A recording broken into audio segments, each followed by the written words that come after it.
একজন প্রকৃত content creator তার সাপ্তাহিক উইকলি চ্যালেঞ্জ এইভাবে সে পূরণ করতে পারে না।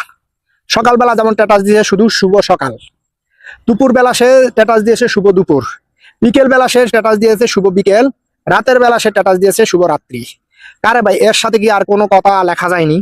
শুধু শুভ সকাল, শুভ দুপুর, শুভ রাত্রি, শুভ বিকেল, কেন এই কথাটুকু কেন আপনি শুধু লিখে পোস্ট করে দিচ্ছেন, স্ট্যাটাস দিয়েছেন? এই জন্যই তো স্ট্যাটাসে রিচ কমিয়ে দিচ্ছে, ভিউজ কমিয়ে দিচ্ছে।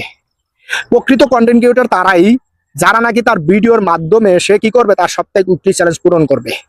আর ফেসবুক কিন্তু এই জিনিসটাই চায়। হ্যাঁ, আপনি স্ট্যাটাস দেন, শুভ সকালের সাথে আরো কিছু লেখেন, শুভ বিকেলের সাথে আরো কিছু লেখেন, শুভ দুপুরের আগে আরো কিছু লেখেন, শুভ রাত্রির আগেও আরো কিছু লেখেন। একটা স্ট্যাটাস মোটামুটি হয়ে যাক, যেখান থেকে কিছু শিক্ষণীয় থাকবে। আপনি শুভ সকাল লিখে দিছেন, এখান থেকে কোনো কিছু শিকার আছে? নাই। একজন প্রকৃত কন্টেন্ট ক্রিয়েটর কিন্তু এটা করতে পারে না।